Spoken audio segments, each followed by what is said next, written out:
memorized the title this morning, so I hope we can stay with it.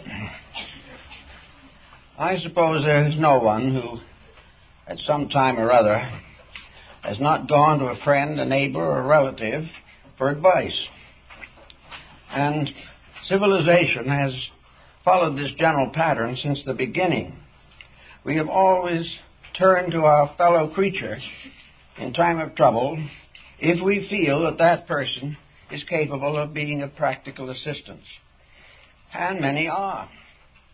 And in the days before the rise of professional psychiatry and psychology, the favorite source of inspiration was the local minister.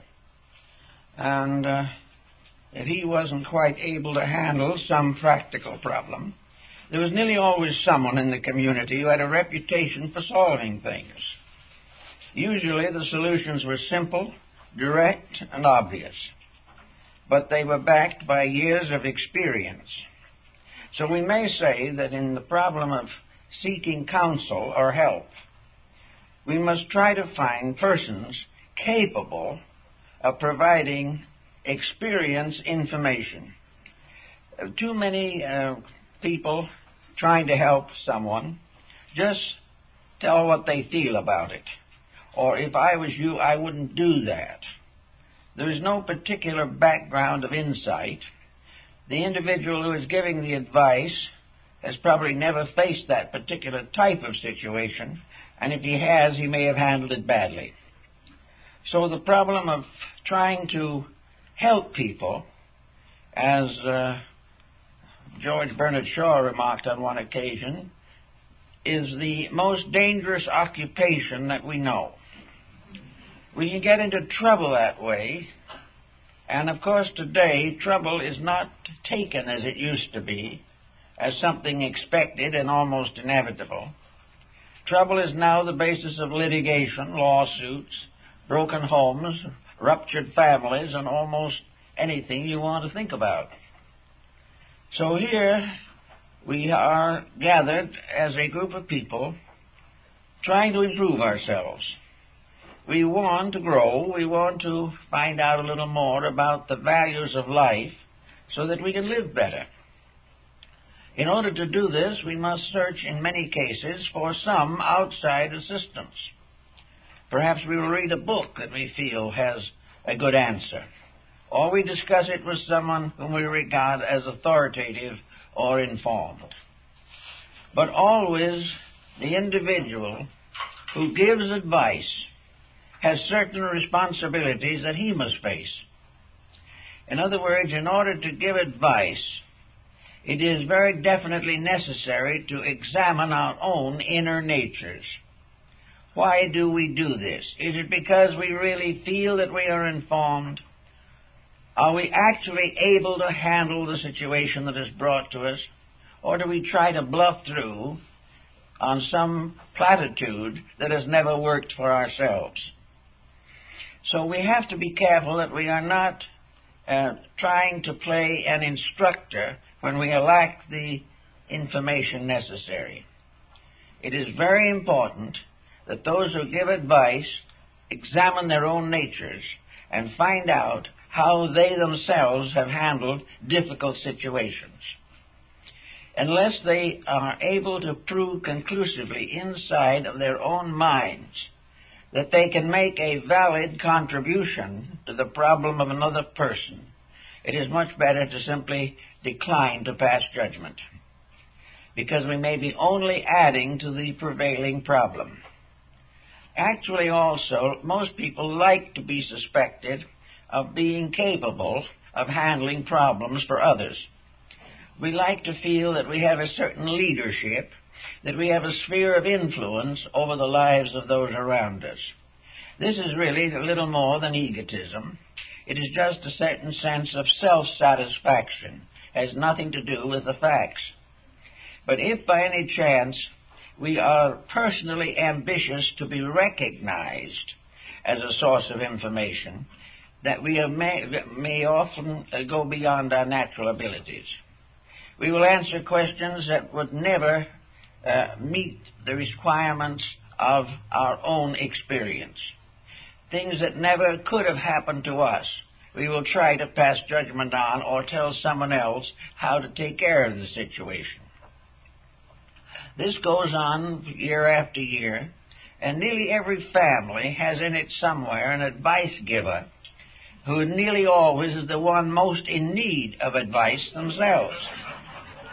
They may be well-intentioned, good-natured, kindly people, but many of them simply try to advise by imposing their own temperament upon the other person they are trying to help. It's one of the most common introductions to an advice cycle is, if I were you. Well, this in itself is a dead negative. The other person is not us. Our way of doing things may not have any bearing upon theirs. And may be well to note that these people who have been giving this information have done what they would have done under certain circumstances, and it came out badly. Therefore, this type of advice does not work. If we are in positions where we know that advice is necessary, we can look back on the family patterns of long ago. Hundreds of years back, maybe thousands of years back, the primary source of strength was a family unit in which up to 2 and sometimes 3 generations were alive at the same time. These 3 generations formed a basic experience pattern which they tried to share and pass on to the young. These close family patterns were based upon the common experience of the family unit. The advice given would be applicable to the people for whom it was given. They would be part of the same situation that had caused a father or grandmother to come to certain conclusions about life. So that in the family unit, it was a more or less self-protecting thing. There were very few religious arguments 500 or 1,000 years ago, because most persons belonged to a community of religious life which was suitable to all of them. So in those days, the elders were probably the source of instruction. This was true in the American Indian psychology. The wisdom of the tribe was vested in the olds. The olds were either alive or had gone, but their wisdom lived on. When anything went wrong and there was doubt, the problem was carried to the elders, and the elders in counsel attempted to assist the solution. The elders were those who had lived long, had been through much, had suffered a great deal, and had gradually integrated an inner light that was secure and proper. And this wisdom they could pass on to the young. And the young in those days were very happy to get it. They were quite aware that they were sharing in a continuity of convictions, that as it had always been solved before, so it would be solved again. So the Indians really had a very tight way of approaching this particular problem. They had the medicine priest, and in the Indian philosophy, medicine meant sacred. And all problems were brought to this sort of mystic elder, whose word was law, whose decisions were final, but in all cases were based upon the old wisdom of the people who had gone before, those who had lived long, who had labored hard, and had died bravely in the defense of their tribe. So this type of wisdom became the basis of guiding new generations. Now, the younger generations were not too difficult to guide at that time, for one very important reason. They respected the olds. They respected because they saw every day the value of the wisdom that had been accumulated from a lifetime of experience. These young people did not question, because in their hearts and minds they knew that the elders were better informed, had the proper solutions to problems. Now, of course, this is very largely broken up. There is no such a pattern anymore in most cases, although among a number of Amerindian groups, the reestablishment of this concept of counseling has been more or less reestablished. It is this close contact with the natural problems of things that helps to make the proper counselor. Now, the Bible, the Old Testament particularly, has to do with the prophets and priestly ones of old. There were those who, out of the wisdom of years or by mystical experiences within themselves, were wonderfully gifted, and even the rulers listened with great attention and were careful not to offend those upon whom the Spirit of the Lord had descended and had given them jurisdiction over the acts of mankind. Now, these old priestly ones were not just simply wise in the professorial sense of the word. They did not speak from an academic background. They spoke from the experience of the ages. They spoke also from a lifetime of constant service to their fellow man. They did not have many ideas of their own. All the ideas that they had been handed down in the scriptures or in the teachings of the fathers.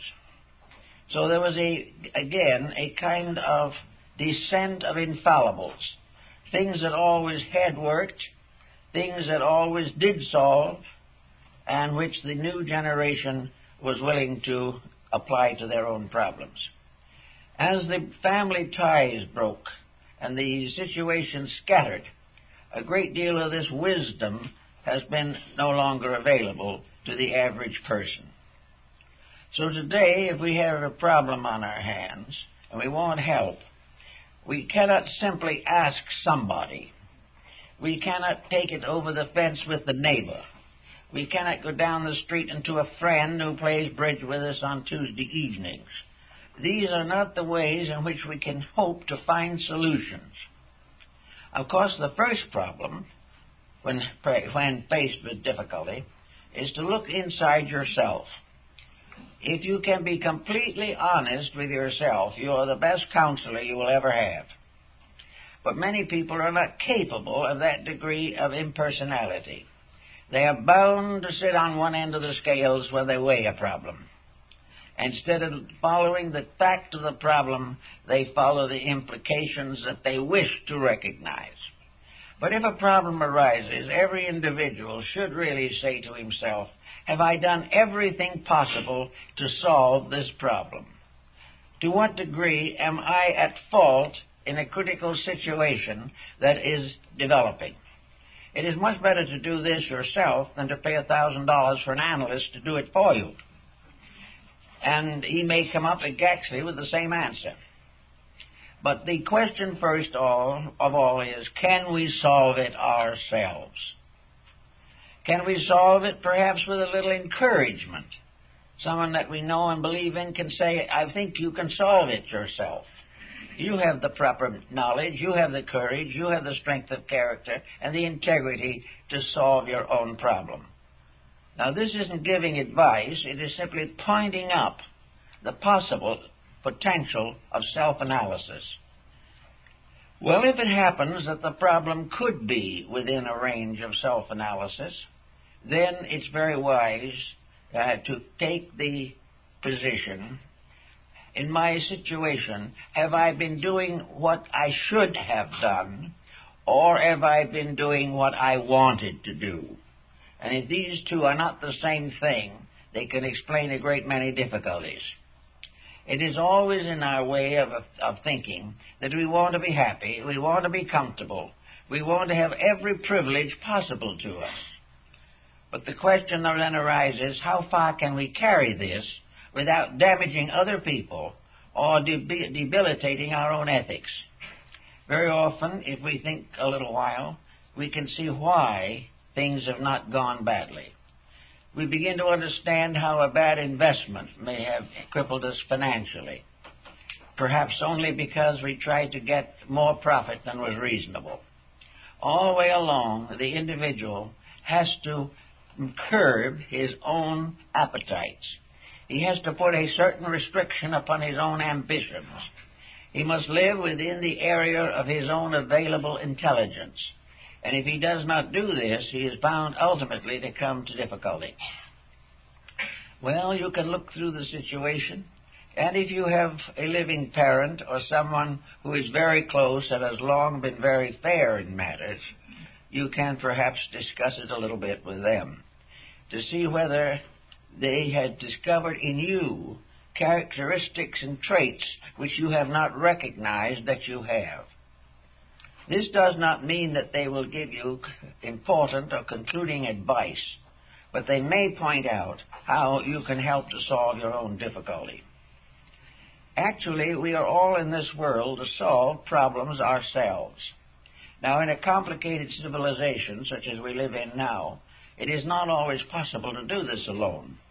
We must call in help. We must do various things that will assist us in protecting our integrities and our normal rights and our responsibilities. Now, if it seems that you do need to have some kind of advice from someone else, then you must begin to estimate the type of person whom you believe can give you the advice that you need. The present tendency is to be a little afraid of professional, technical advice. We feel that too much of this advice is simply given by the hour at so much an hour, and that there is really very little basic understanding. Therefore, the psychologist is not always selected as the one to help in these emergencies. And almost anything that a psychologist can do without the practice of psychiatry is to try to help the individual to estimate the nature of his own character. He must realize that he is in his present difficulty because of what he is. He is not in trouble because others have variously injured him. Maybe he is injured in some cases, but it's usually because he has opened himself to the injury. He is not actually looking for an outside cure. He is looking for something that will help him to rationalize his own inner need. So if he goes to an advisor or a helpful person, there are several things to be taken into consideration. Nearly all advice that is necessary for the intimate problems of living is involved in religion, either religion actually or through various phases of religious philosophy or religious practice.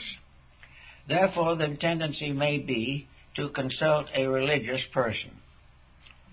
That is often a good thing to do, but there is also something else that has to be definitely considered. We must find someone who we know to be qualified to do the thing we need done. And for the most part, the religious advisor deals in platitudes. He tells you all kinds of abstract things, but he cannot provide the particular, detailed, specific information that will help you out of a difficulty. He also is apt to exercise more than proper authority on you because he is part of your idea of the religious image. To you, he has special authority because of a religious position, and this authority may not in any way include the capacity to help you. Now, the person, on the other hand, who has this authority may be very honest, very willing, and very kind-hearted. But has he ever asked himself whether he is qualified to give advice? I know one case that came to my own attention where a person who really believed that they were inspired by some overpowers, that they had been illumined in some respect, became a sort of counselor to a great number of persons over a period of years. And the result was almost completely tragic. The advice given was not the advice needed. The person giving it did not know what they were doing. But when the problem got difficult, instead of facing the fact that they had failed, they simply moved out of the community and went elsewhere and did the same thing. They left their damage behind them, or simply closed off contact with that which failed to meet their expectations. These people should have settled down quietly and tried to figure out why the advice they gave others did not work. And usually it did not work because the foundation of it was not realistic. The background of the information was not solid. It had to do with strange visions and psychic expressions and manifestations which no one could prove, but at the same time were passed on as solid facts. These solid facts evaporated, often leaving the victim worse off than before. So if you are going to be an advisor, it is necessary to prepare for the job. Now, parents have to prepare for the job of advising their children, and more it is becoming almost a requisite that the parent is a very skillful thinker on a number of important subjects. The advantage of extra years in which to gain this information is also a deciding factor.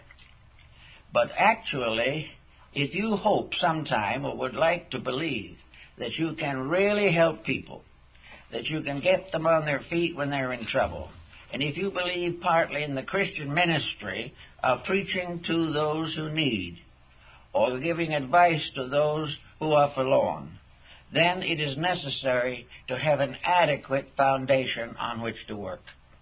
The individual who gives advice must be well informed in the area in which the advice is needed. Now, it's obvious that no one can be well informed on all subjects. Therefore, there are areas in which advice has to be very general, or else it can become a misrepresentation. Actually, however, behind all of our thinking, there is a simple background which we can all learn, and which we can all use in measuring the value of our own advice. Nature is governed by certain rules, by certain laws. The universal purpose to philosophy, religion, and even science is fairly well recognized. What the individual must do to survive is to obey the rules governing survival. The individual who wants to be happy must obey the rules that bring happiness. The same of health, the same of knowledge. Even in sports, unless the person is willing to take the necessary training, he will not excel. So in every basic problem of life, there is a generality in which advice can be passed on almost without particular intelligence. But it is simply advice to keep the rules, to keep the faith, to read the Scripture, to follow the commandments of Moses and Jesus. And that if individuals will do these things, most of their problems will evaporate. But our present generation is made up of people who have joined various religious organizations, but have kept all of their previous prejudices. They are not really actually practicing what they preach or what has been preached to them. They have been newborn in some faith, but they do not forgive their enemy quickly. They do not do those things which would protect them against most of the troubles of life. If there is nothing else available to help a person or to give a person basic inspiration, probably the best thing is to suggest that they read the Sermon on the Mount. Because it is simple, it is solid, and it is something that has stood the test of ages, and it is also a high level of integrities from which we have constantly fallen. But these integrities will not fall to help us to survive.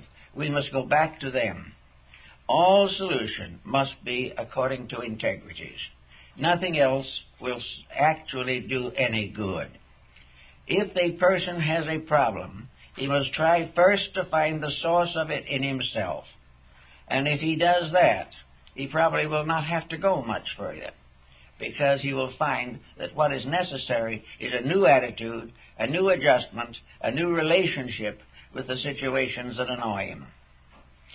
So we have this problem now that brings it to a sort of philosophical ground.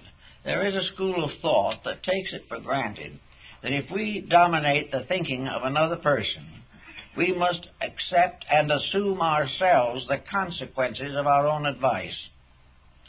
Now, this is a very unpleasant concept, and in fact, it's one that no one really wants to follow. We do not want to give advice and learn later that the individual took it and his problems were worse than they'd ever been before. If we do hear this, of course, we have always the traditional evasion that either they did not do what we told them to, or else it was all their own fault, not ours. But where we pass on an influence strong enough to condition another person, where through psychology of dominance, or through some traditional background, or through religious superiority, our influence becomes so definite that it is difficult to resist, and this influence goes bad. We are certainly in some way involved, because I know a number of persons who have ruined other people's lives by their hasty advice, their dogmatic attitudes, their unwillingness to practice the basic principles of Christian charity. So this problem brings into philosophical focus the matter of the responsibility that we have when we over-influence other people. And by over-influenced, we don't necessarily mean a good heart-to-heart talk or something of that kind, but where we put behind that some strange psychic pressure, some mysterious factor, where the person giving advice insists that the advice is not originating with him, but was given to him directly by the divine hierarchies. This makes it very difficult for the other person to resist what is in fact a delusion. So that where we press an advice, supporting it with factors that are not true, or trying to influence and maintain this influence by exaggeration, or by threats, or by all kinds of misrepresentations, then certainly we are at fault. We are definitely breaking the rules of good living. We are breaking the rules whether we know it or not. Now, many people who suffer do not know that they have broken the rules, but they are still suffering, and sometime they must face the fact that breaking the rules is the cause of suffering. So if a person trying to help another goes beyond the normal state of his common knowledge and attempts to press, force, or over-influence, he is going to take on consequences which may be difficult. A good example of this happened a number of years ago, and a person who came to me when a young woman, when she was in her early 20s, had a romantic affair. The family disapproved, of course, and the mother particularly disapproved because she had already planned that in her older age the daughter was going to live with her and take care of her. With this in the back of her mind, she fought to destroy the possibility of a marriage. As a result of threats and petitions and hysteria and tears and appeals to family loyalty and divine relationship and honoring the parents and all this, the girl gave up the romance. They lived together, the daughter and the mother, for years. The mother finally died, leaving a 65-year-old daughter who had never been out of her mother's sight. Both lives wrecked. The older woman gone, the younger woman now beyond the age of building a home or having a normal relationship with life. Now, the mother was moved primarily not by the fact that the marriage might have been wrong. She was moved by the fact she wanted to hold the girl to herself. She wanted to be able to dominate this person so that this person would take care of her in her older years. Now, there's a good case for karma. It's almost certain that the older person will sometime have to face this, because it was wrong, it was selfish, it was self-centered, and it was prejudiced. Now, with these factors behind any bit of advice, we may begin to think in terms of karmic difficulties. We begin to realize that where ulterior motive influences the advice, we are already making a serious mistake. The only way in which we can help is when our own affection, our love, our friendship is pure and uncontaminated. If we are trying to do it to improve our own condition, to win the confidence of people we wish to dominate, then we are in bad way. So we can say that karma comes in where there is a misrepresentation as to the importance of knowledge. That karma comes in where an individual is overwhelmed and is no longer able or permitted to think for themselves. This is one point where there's no question that the responsibility is passed on. This person will have to go through a similar experience themselves and will have to face the chances of being themselves exploited at some future time. Whenever there is an ulterior motive, it whiplashes and comes back at us.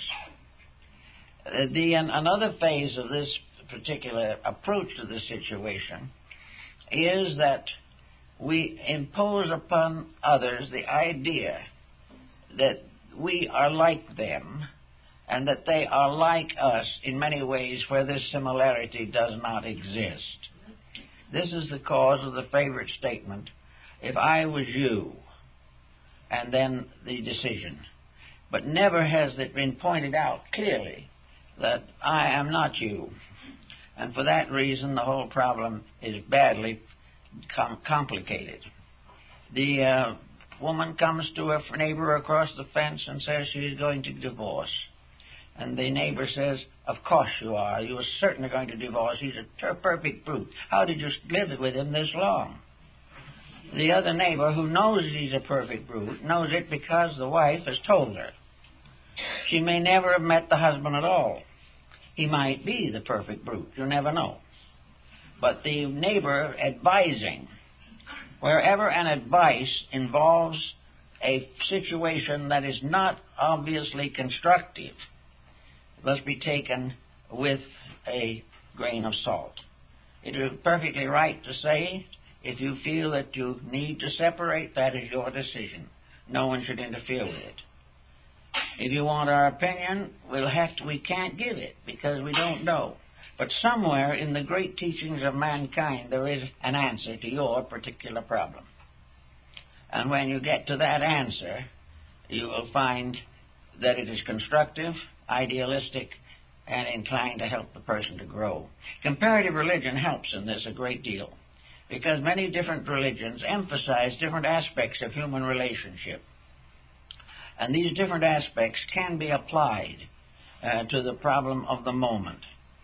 And sometimes we can't find in the Scripture just the answer we're looking for, but we can find it in one of the other sacred books of the world, set in a setting that is just as responsible, just as realistic, and just as honorable. So always we have to understand motives. It is motive in almost every case that determines the consequences of an action. It is the motive that causes us to seek help that becomes a very definite factor in what that help is going to mean and how we're going to use it.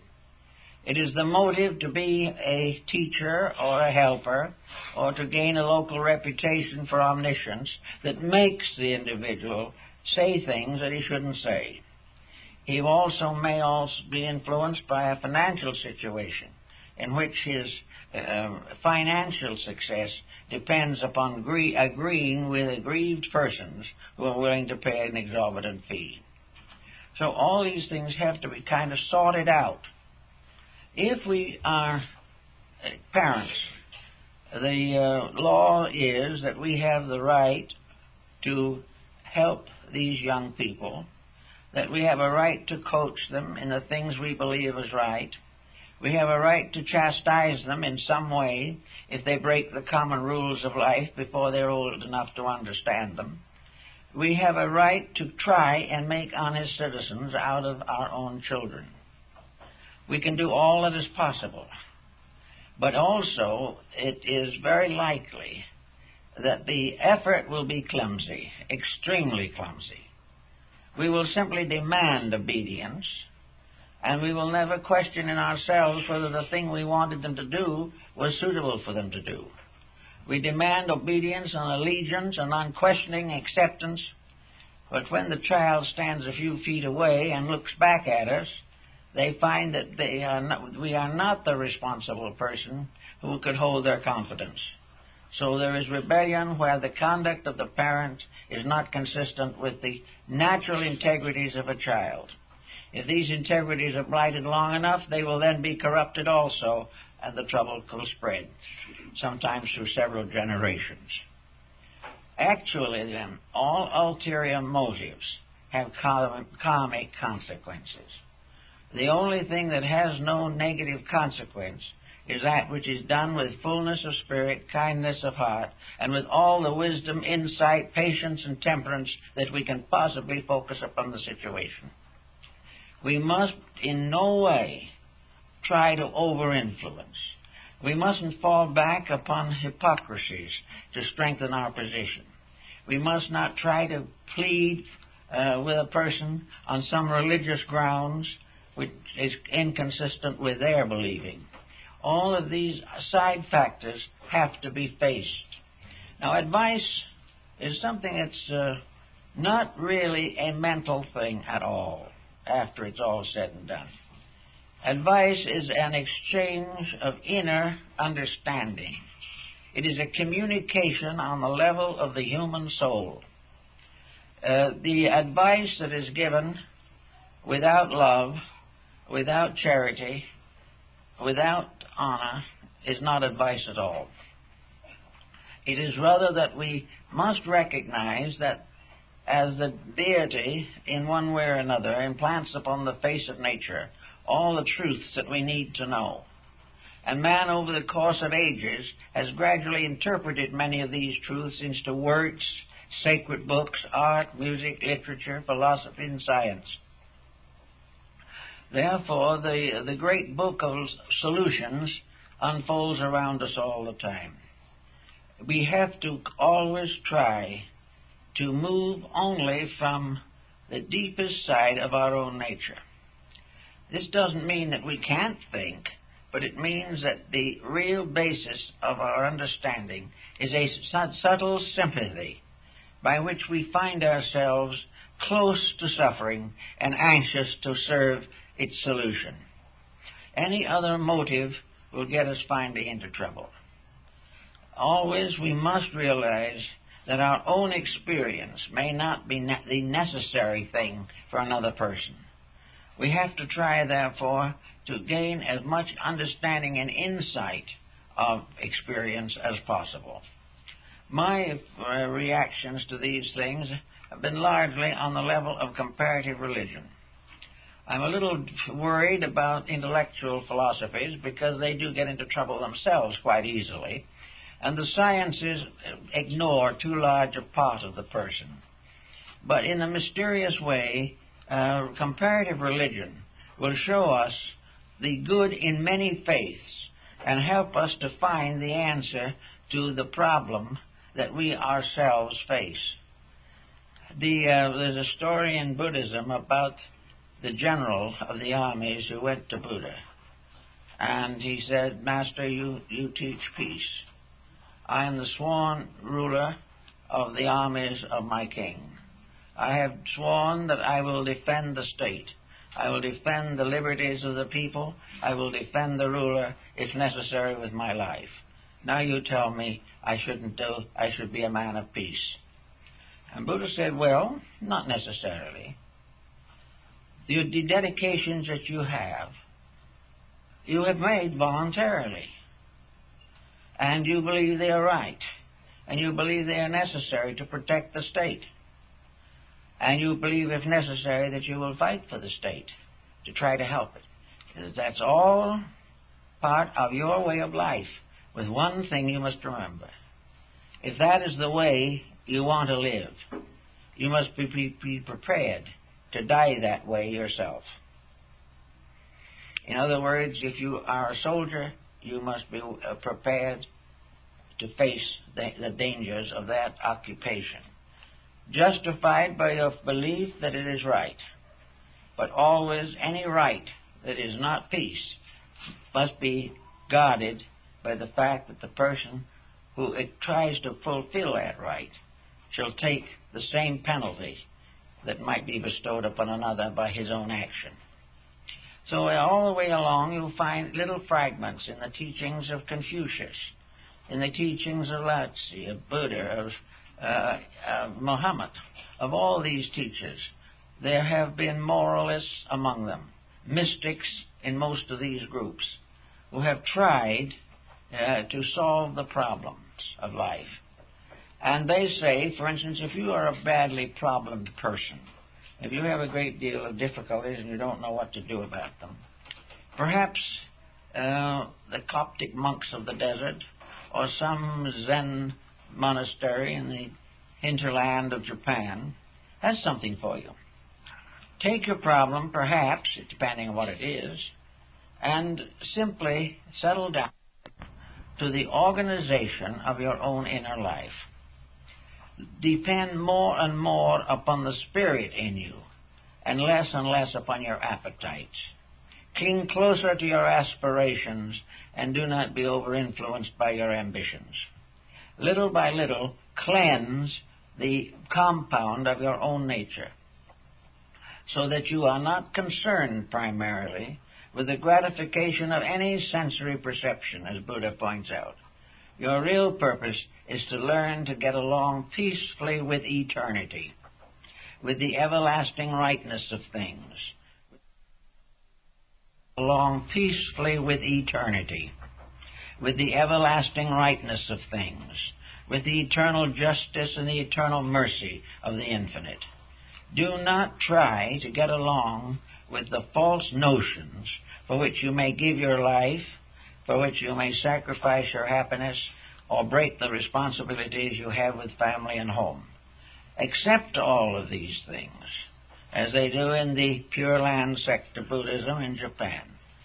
The Pure Land sect says, do not go out and become a monk primarily until you have actually fulfilled all obligations of family. When your children are grown, when your children are well established, when your family is happy, and when your marriage partner has the same convictions and dedications, then settle down quietly to the unfoldment of your own inner life. Begin to think in terms of freeing the soul within you from all the burden of appetites, all the burden of false purposes, all the conflicts and competitions of society. Just realize, if you can, and we all gain little by little the power to do this, that the great reality is the discovery of the eternal peace within ourselves, and that that peace is the form of deity that is most obvious in the complex structure of mortal bodies. So then, this type of thing comes along, you no longer try to be impressive. You no longer try to help people unless they need your help. I've told you before about this monk who I think is a perfect example of a type of relationship. He had been a wealthy man and been a businessman, and the sorrows of life and the disappointments of life fell upon him. And he finally decided that his miseries were largely due to the fact that he was so definitely always trying to prevent himself from hurting, that everything had to be sacrificed to him having his way about things, and that when he didn't have his way, the persons who stood between were enemies, they were vicious people, they were misunderstanding people, and he was just tied up into this pattern for most of his earlier life.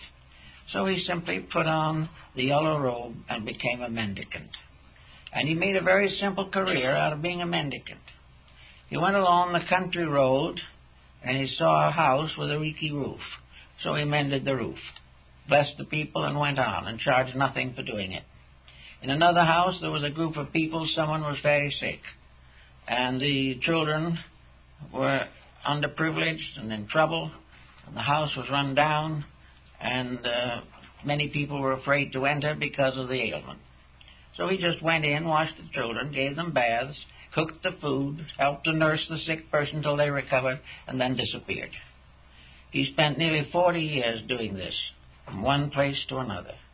His only desire was to serve. He never tried to teach them anything. He didn't have to, because he brought thousands of them to religion by the living of it. And there have been persons in all religions that have made these kind of contributions. And they are the ones whose advice is probably the most vital of all, because it is obvious that it is a solution to the greatest need of the human heart, the need to serve. So we watch these things every day, and we read in the papers, and we read the books about all the new things that are happening, and the wonderful discoveries that are being made, and many of them are very good. But when we come to these problems and start reading the books, it might be very well for a person who is reading because he's in trouble to pause for a moment before he studies the cure recommended and finds out what the cure is inside of himself. If he is an alcoholic, he does not need to read books on the subject. He has only one problem. He's got to get over the ailment or it will destroy him. There are many ways he can fight it, and he can win. But regardless of anything, it is an action of his own. 1,000 people can tell him to quit, but if he doesn't want to, he won't. Many people who are suffering, I know several persons today who are suffering from career problems. They are not willing to live within their own capacities. They have finally gotten up to be managers of a big business or one of the vice presidents or something of that nature, and they are going to be miserable until they get the top spot. Well, in many instances, they are not suited to the top spot. And in struggling desperately to transcend themselves, they make enemies. They try to downgrade other possible candidates because they want that spot. And then in the middle of it all, they have a thrombosis or something of this nature. The system breaks down completely under the pressure of this terrific ambition. Now, you can tell those people to stop and slow down, take it easy. I know cases where families have pleaded with these persons to take it easy, but the ambition drive is just too strong. That ambition will end in trouble. It has to. But when it comes to advising these people, you can say to them, yes, you're doing too much. You're not living the way you should. We can also suggest maybe a way in which they might be able to ease up a little on these problems. Diversify. Many of these people have never had a hobby. They've never done any avocational thinking. Get them started on some kind of rest. Put a golf club in their hands and tell them to go out and get into the air, to do something else to help themselves along. Sometimes they will do it. Most often they won't do it. But we have no right to go in there and say to this individual, it is divinely appointed that you play golf. And we have it from the archangels that if you don't, you'll get into trouble. Man will probably then go back, and if he doesn't do the things he shouldn't do, he'll be tempted to. So these things won't work. We cannot help people beyond the words of a few syllables. Things like the words of Christ, the Last Supper, or something of this nature, are very simple words. They're words that are supposed to go right past the mind and go into the heart. They are supposed to represent an inner dedication to values, a deeper spiritual insight. And they are always words of kindness, words that are not critical. Today we have a great world of people fighting each other, everyone afraid of everyone. And this, in the fact that we have in this world today probably 1.5 billion Christians who claim to believe in the words of Christ. Many of them have been baptized, attend regular church, go to confession, and receive extreme unction.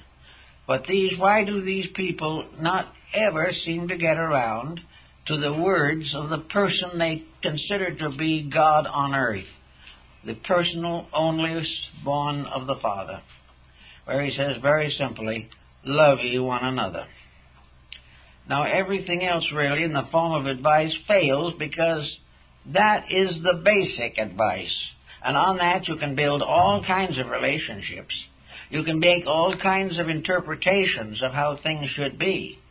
You can build an elaborate philosophy to justify the proof that peace is better than war. But unless the individual finally realizes that the final bond that can hold humanity together is love and nothing else, and that this love is sincere, that is the kind of love that will sacrifice self for the one who is the beloved. And if we will sacrifice ourselves for that world to which we belong, it won't be long before peace will be here. But while we continue to preach it and nobody does anything about it, we are in the same position we were in before. Now comes the question, can we force this peace? Can we demand the peace? Can we assassinate anyone who doesn't keep the peace? Can we jail the person who is contentious? Are we ever going to be able to create this peace by a frontal attack upon the vices of society? Friends, chances are we will never be able to do it. We will never be able to do it because legislation cannot do it. And wherever legislation attempts to change natural temperament, we have the proof of the fact that karma is a responsibility that descends upon anyone and anything that tries to force a change in human nature. You can't do it this way. The change has to come from within the person. Deity knows this, or the universal system is aware of this fact, because gradually it forces upon the individual the need for self-correction. We avoid it as long as we can. We like to be selfish. We want to gratify our appetites and ambitions. But gradually, one by one, we come to this desperate fact that all of this competition has no significance in terms of space or eternity. All of these things come and pass away again. Everything that we have fades away. It is only that which we are that endures. And we want that which we are to be something we can endure in peace. We do not want what we are to be at war. We do not wish the faults that we allow to arise in the personality. We do not want them to infect the soul behind the personality and gradually corrupt all the peace and happiness that we can possibly hope for. So, we have to say to a person, first of all, make peace with the realities of life. Do it in your own way. But come out with something that you've done that you're proud of for the good of others. Remember the wisdom of St. Francis de Assisi. Remember the kindness and thoughtfulness of the great mystics of the past. And try to gain the answer to your grief by rising triumphantly above the causes in your own nature which brought about that grief. Griefs are things that we all suffer from, but we recover from them if we have proper attitudes. Someone will say, I've been asked a number of times, why don't more people have better attitudes? Well, one reason is that in our society, good attitudes are not taught. We are not taught from childhood that which will bring peace to ourselves and others. We are taught to take advantage of the weakness of each other. We are taught that we are still living in a jungle, and that in this jungle each individual must scratch his own way. But actually, there cannot be any peace in society until that peace is experienced within the heart of persons. Now, it doesn't have to be in everyone's heart at one time, but it has to be something that spreads, grows, unfolds, and enriches. And if it starts to grow, it can spread just as war has spread. It can become a spread of a great peacefulness, and gradually nearly everyone who has ever suffered will be glad to stop suffering. But it has to start within ourselves. So when someone comes to you and wants to know what to do about buying that new house or something of this nature, the answer is to take it inside of self. Don't ask another person for the answer. Examine the facts and you'll find the answer. But if your ambitions or your selfishness or your cupidity is stronger than your judgment, you will not find the answer and will suffer the karmic consequences. All karma, basically, is the result of the wrong applications of energy in the processes of existence. And whether it is our own energy that is wrong, or whether we've coached somebody else to use their own energy badly to try to affect us in some special manner, the fact remains that the only answer is that doing it right creates no karma. Now you say, well, maybe it should create good karma. Well, in a sense, I don't know whether you need to say it that way. We all say it. I've said it many times. But if we do nothing to cause bad karma, the result is good karma. It is peace. We have done nothing to disturb the values of life. The values of life suddenly reveal themselves in all their natural beauty and their wisdom and insight. If we are not breaking the rules, we do not know there are any rules. If we are keeping the patterns of life correctly, life is a beautiful, natural experience, and we can face it with the strength of internal character. Certainly we will have our ups and downs, or we must have those, because we are part of a mixed society. But we will always have the internal resources to come out triumphantly, happily, and peacefully from the situations that present themselves. So we'll say that somebody now, in this pressure of things, says they feels that they know exactly what somebody else ought to do. This individual doesn't want to do it, therefore he is stubborn, he is ignorant, he is unpleasant, because he does not want to do just what we want him to. So we may find ways of trying to convert him, more or less forcibly. We may say to him, well, if you don't change your ways and do what I suggest, you are not in our employment any longer. That is one way of putting a pressure on a situation. Another one is, if you don't wish to live in harmony with the laws of our family, get out of the house. This is another pressureful thing, which is a way of trying to change a person to meet our requirements, when in reality we should only change people to help them to meet their own requirements. Then we may say, if you join this other religion, I will disown you. That is another mistake. Sometimes it goes so far as to say, if you do this particular thing, I'll kill you. It is this tremendous pressure, determination to change other people, but never giving these other people an example of the benefit of a better attitude toward life. The revenge goes on. It is never solved, never settled. The antagonisms build and build, and then we wonder why the world is in the trouble it's in most of the time. But wherever we try to force, it may not be so strenuously, but now there are many different doctrines floating around, which in a sense are perfectly all right. There's no reason why a person shouldn't follow the religion that is closest to his own heart. But when he joins something that forces him to change his own internal life in a direction he does not want to change it, then something is wrong.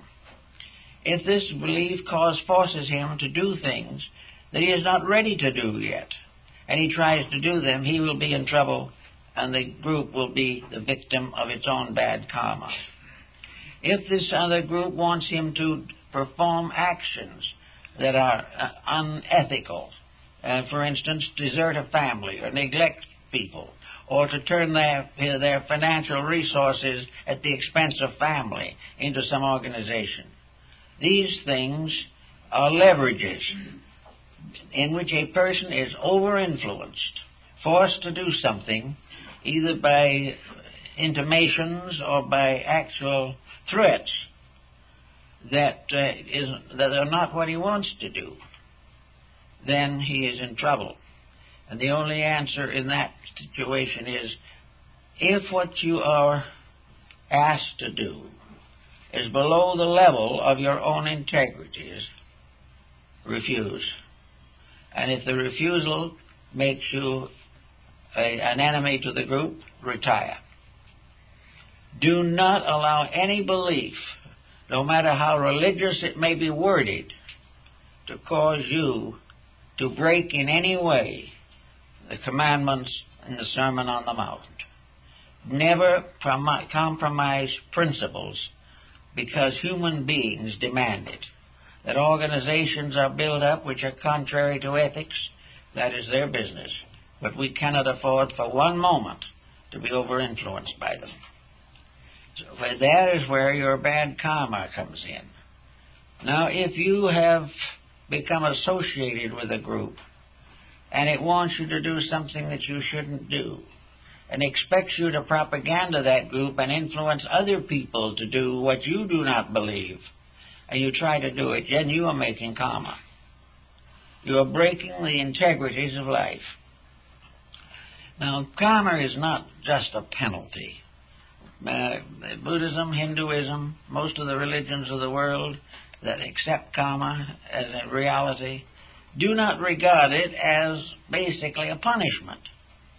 It is a challenge.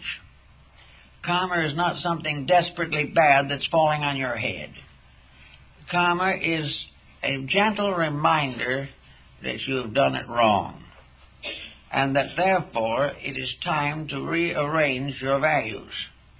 Karma is not something that curses you to the end of time.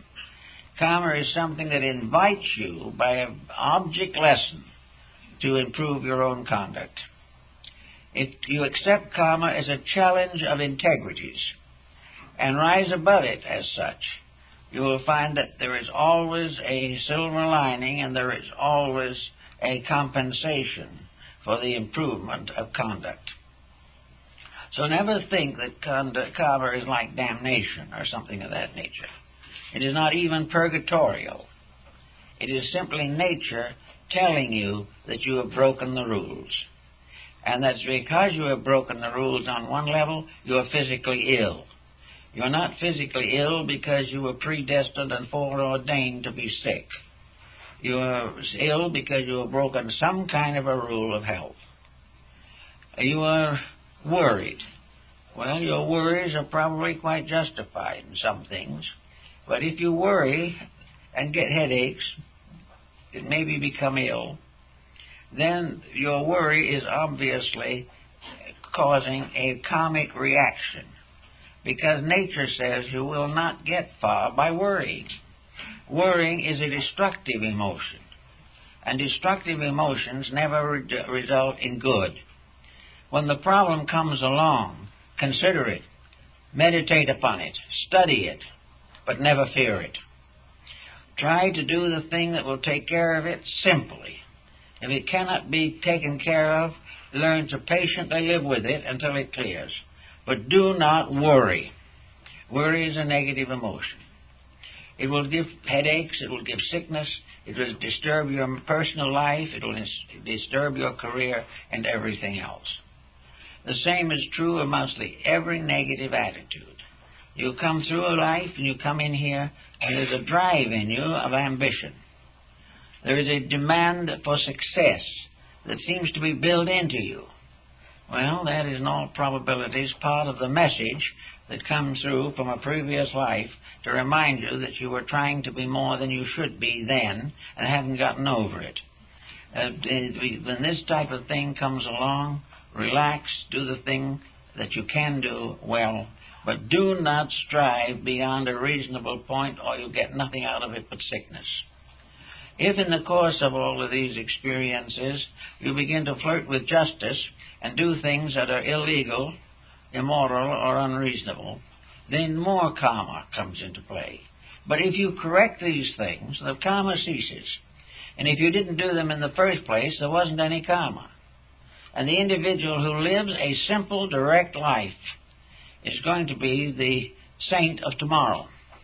In this world we're living in now, we're coming to the end of the 20th century. And we're coming into it in an awful mess. Now, this mess is not quite as bad as it looks, we'll admit that. But it is something that is a great cause of worry and a great cause of anxiety, and we're beginning to see that selfishness is building up a debt that can never be paid, that ambition is ruining nation after nation, and that personal selfishness is destroying populations. All of these things are very depressing, and rightly so. But they all arise from the same simple fact, namely that we won't keep the rules. And because we will not keep the rules, and do not want to hear about the rules, because they interfere with our personal fulfillment, so-called, we are in this position, and we are coming gradually to the end of the century. There is only one answer to this problem, and that is to get back again to the basic integrities. There is no reason why these vast empires, monopolies, and aggregates should continue. There is no reason why baseball players should get $10 million a year. There is no reason for this tremendous urge for wealth. And again, the words of Christ come into manifest, that we should store up our wealth or treasures in heaven and not in this world, because anything we store up here will be destroyed, corroded, or stolen. So we can just simply begin to think that by maybe the beginning of the next century, there will be a kind of fall. We fell once out of heaven, and we fell into a serious situation, if we can believe the biblical stories. But next time, perhaps, we'll fall on our feet. Perhaps the next time we will realize that there are certain simple integrities which are the best for all of us, and that when we have these integrities we can be happy, we can develop talents and abilities, we can unfold resources of consciousness, resources of art, music, literature, we can travel, we can do all kinds of things that are nice and pleasant. As soon as we stop this tremendous pressure for values that can never be fulfilled.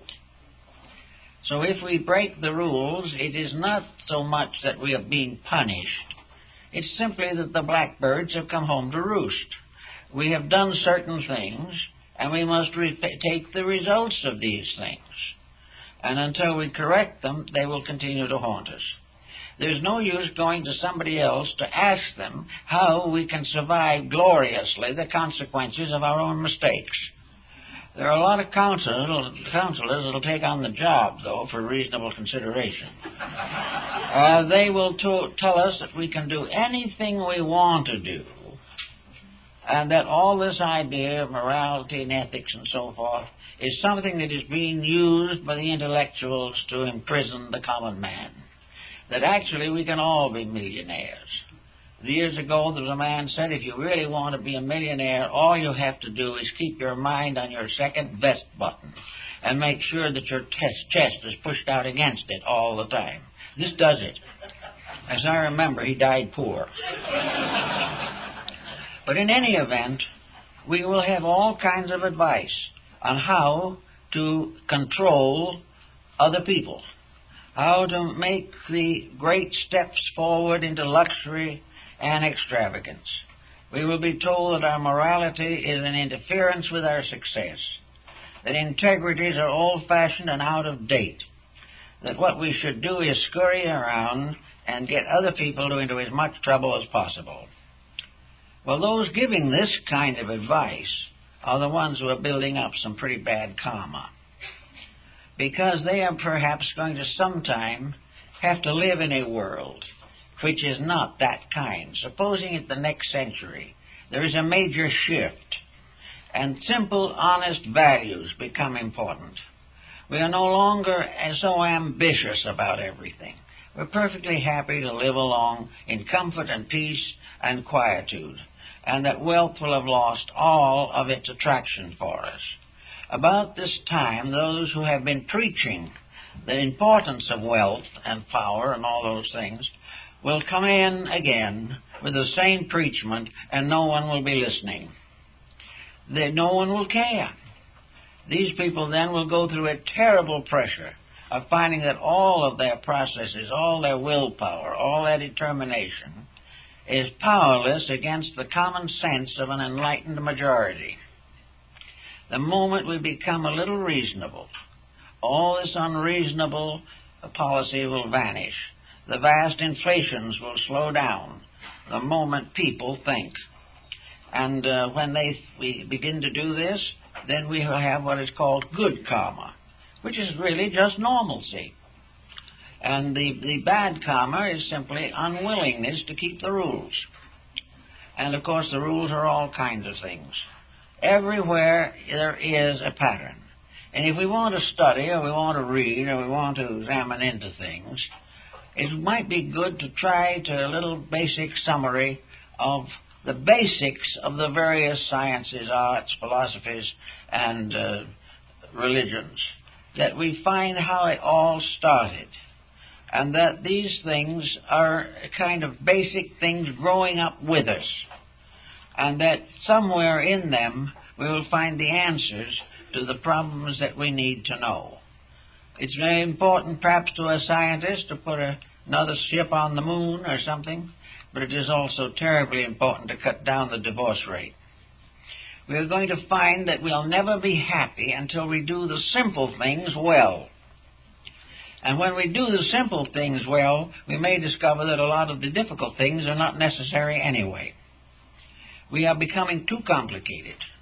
And in our complications, we allow infinite varieties of attitudes to destroy friendliness, to destroy companionability, to make feuds that last for generations, dividing nations and races, and causing conflict everywhere. It's all just simply due to the fact we will not look inside of ourselves or understand the divine plan of things. It is because of this, in spite of all our feelings on the matter, that religion is probably the master of all arts and sciences. Religion is the most powerful thing in the world. What religion caught into this trap, also prostituted in the name of profit and wealth and material power, has desecrated its own story. But beneath it all, the simple facts of the relationship between divine power and nature, between the human being and the universe in which he lives, and between each of us and our own neighbors. These spiritualized realities must be the basis of the civilizations that must rise if we're going to end this mess that we have made for ourselves. And even where it's a little difficult now, all of us, to a degree, can stop this reform motion if we want to. We can't ask and don't ask people to break up their whole way of life to change something, but we can find nice things beginning to creep in.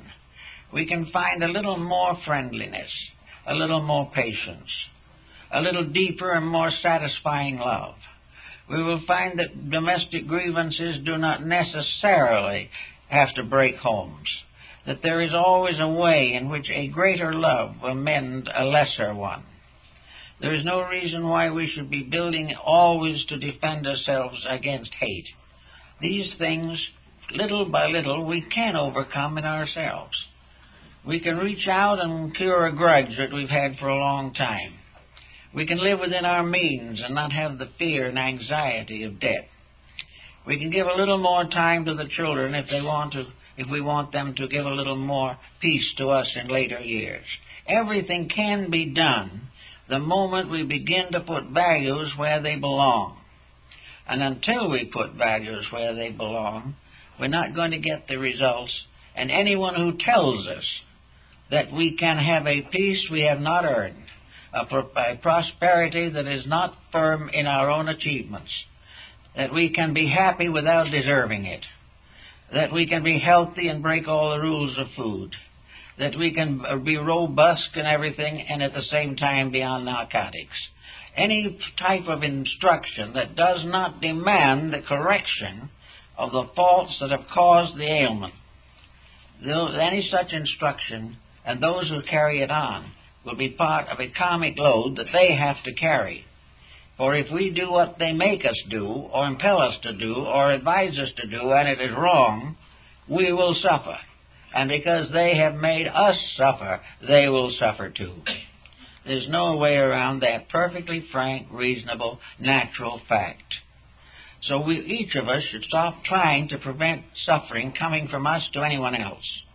We must realize that we do not have to accept the wrong attitudes of other people. In many cases, we can transmute them. In any event, we can always meet them with a blessing regardless. They tell the story of the old monk in his cell who was copying a manuscript, and all of a sudden the devil came up through the floor. And the old monk was so busy working on his manuscript, they didn't even hardly look up. He just said, "Bless you, my son." And when he looked up, it was an angel. The difference was in himself. So until we know some better way of doing it, it's best perhaps for us to all bless each other and hope that we will not contribute in our own lives anything to the misfortunes of the world. Well, thank you very much, folks.